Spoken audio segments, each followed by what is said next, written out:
Hello and welcome back to another update as we cover the latest developments throughout the front line. Starting out in the direction of Avdiivka, there's a lot of developments here in this part of the front line.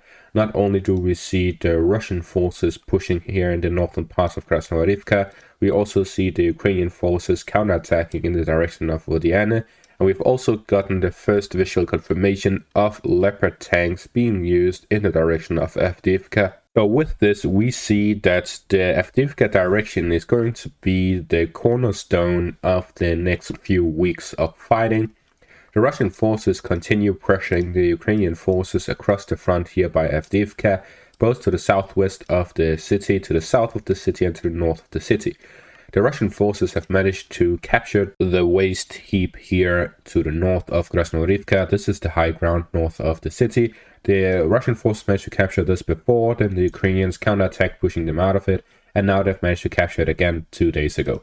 So with this information, we see that the Russian forces are now heavily pressuring the northern parts, and as for the latest reports, we actually hear that the Russian forces claim that managed to have reached the railways here to the west of Krasnoyarivka. They've managed to push through the two fields, which they've been pushing on for a couple of days now. And now they have managed to breach the Ukrainian defenses here to the east of Stepove. So with this, we now see that the Russian forces' next step will be to advance here towards the heights to the north of Stepove and Beredishi.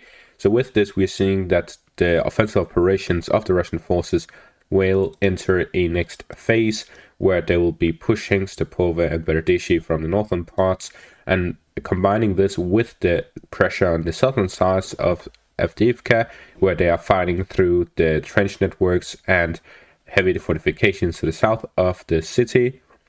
We then also see that the Russian forces continue pressuring the Ukrainian fortifications to the south.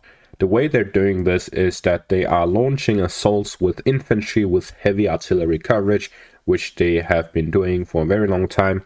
But this is a return to that from the initial armored rushes towards the Ukrainian positions to the north and to the south of the city of Avdiivka. The reason for this is we saw the initial push with Russian armored vehicles. The weather has now turned very poor, there's a lot of rain, and the ground is muddy. However, there is still place for an initial push. The reason for this is that although it has rained a lot, the mud is not prominent in the ground. What is prominent is grass, fields, and so on.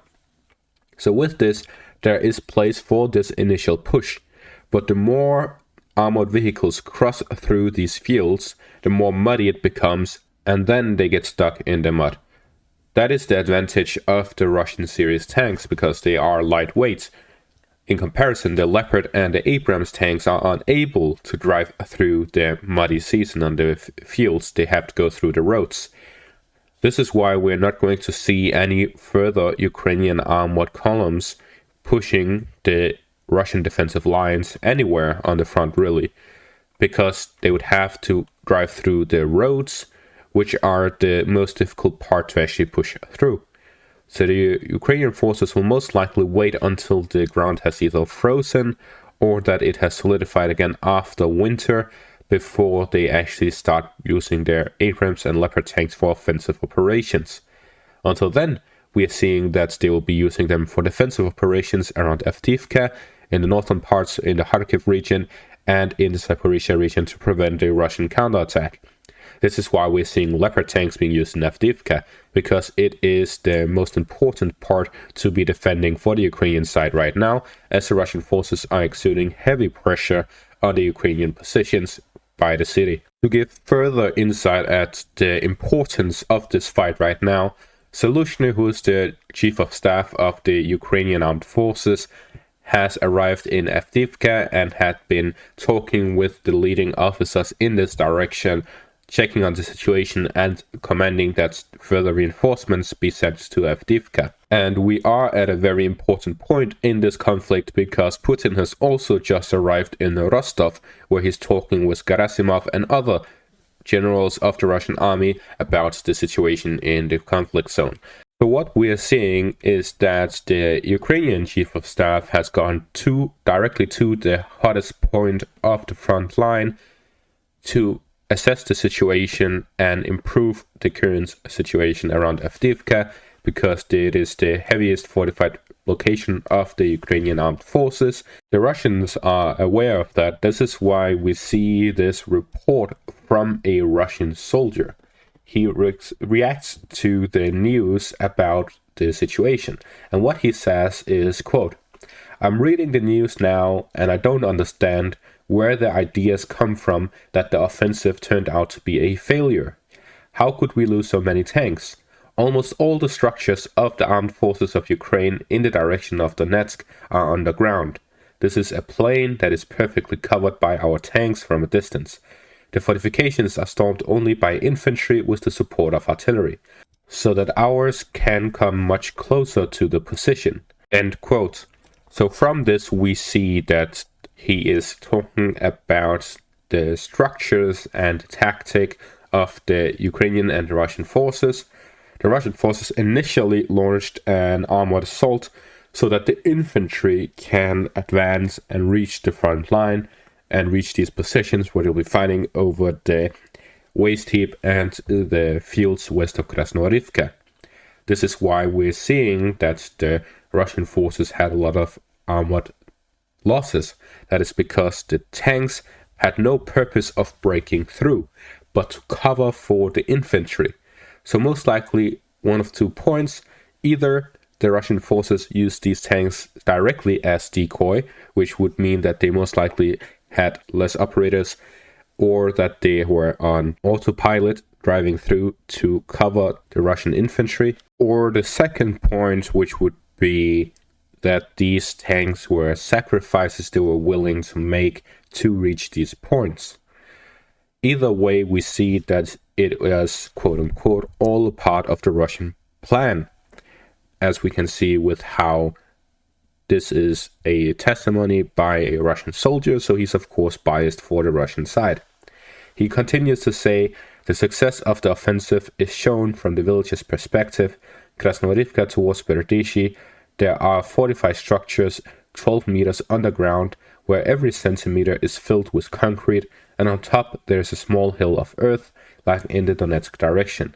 So he's talking about this part here between Krasnoarivka and Berdishi. This part here, he claims, has filled with tunnels and underground fortifications for the Ukrainian forces.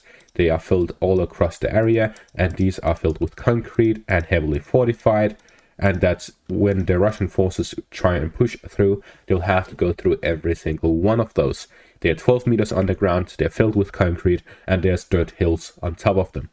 So the Ukrainians have high ground advantage, they also have some tunnels, they have heavy fortifications, and the Russian forces have to fight through all of that to reach Berdishi. So he's saying it's a very difficult fight, and every 100 meters is very important and very big victory for the Russian forces. So it is essentially a reverse situation of the Ukrainian offensive in the direction of Robotyne, where the Russians had fortifications, tunnels, and so on.